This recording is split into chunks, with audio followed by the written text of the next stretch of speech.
So let's look at the pathways going from the sensory receptor, the cell and neuron, to the spinal cord and then beyond from there. So just a reminder, you've seen a little bit about the white matter in the spinal cord. You know that there's these columns or tracks where groups of axons travel together to similar locations from similar destinations. So shown here are a few ascending tracks. We will see a couple of these. So spinocerebellar tracks, for example, groups of axons that are going to move together to the cerebellum. The green ones here are coming from the cerebellum, from the cerebellum or the brain. So corticospinal tract is one that's going to start in the cortex and go down through the spine and then eventually to the skeletal muscles in that case. So this is tracks or columns within the white matter is one of the big places we're going to be seeing this information travel through to oftentimes get to the brain. Okay, so I'm going to be using this kind of same layout for a couple of the somatosensory pathways today, where we're going from something in the periphery, so like touch, to the spinal cord and then to the brain. So the first one we're going to talk about is the spinothalamic, it's called. So spinothalamic is beginning in the periphery. So a sensory receptor cell, let's say it's going to detect some sort of touch. This touch information is going to travel via this unipolar neuron to the spinal cord. Where exactly? Our dorsal horn. Then to the thalamus, then to the primary sensory cortex. This is where perception happens. So this information is typically perceived by the body. We are aware of it. The types of touch that are transmitted in this system are via tactile discs. So these are the type of sensory receptor cells. Tactile corpuscles.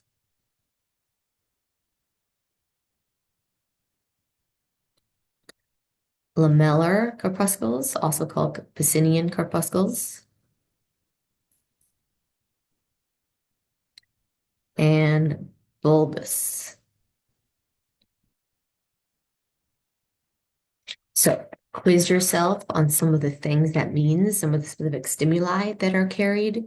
For example, low frequency vibrations, light touch, stretch, both of these for stretch, and deep pressure and high frequency vibration.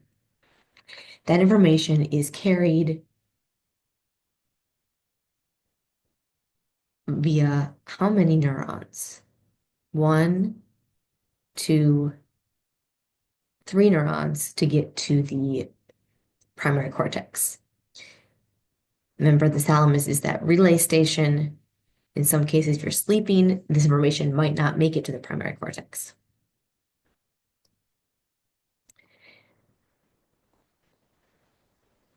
The second pathway is the spinocerebellar pathway. So same kind of general outline here. This is typically, let's see, it ends in the cerebellum. So this is not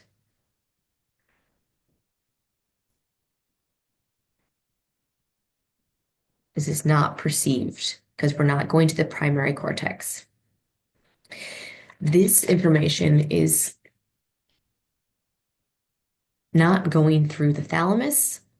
Thalamus tends to lead to a primary cortex. Instead, we're just going sensory receptor cell, spinal cord, cerebellum. Information for this pathway is going to be some of the same ones. So some sensory receptors travel through both conscious and unconscious systems. That's true of these first two.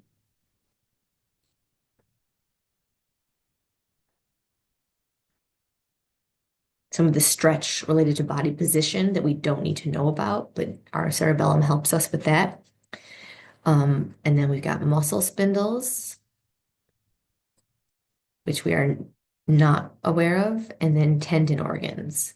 So a lot of things related to where our body is in space. These are those Golgi tendon organs, which is what our cerebellum plays a big role in, balance and more motor coordination.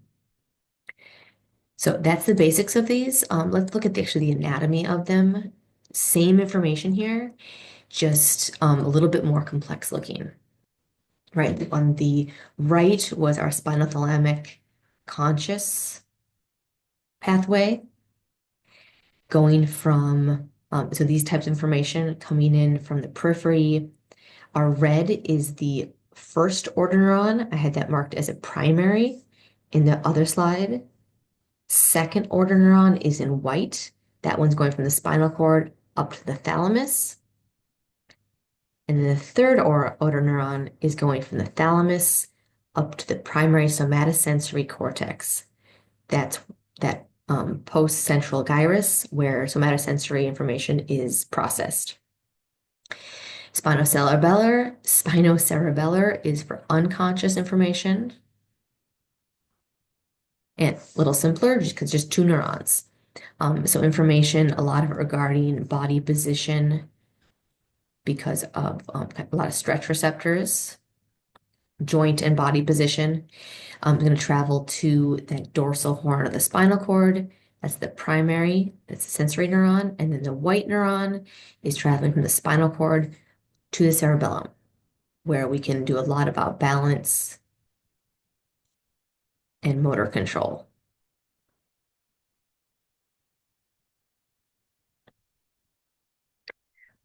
Okay.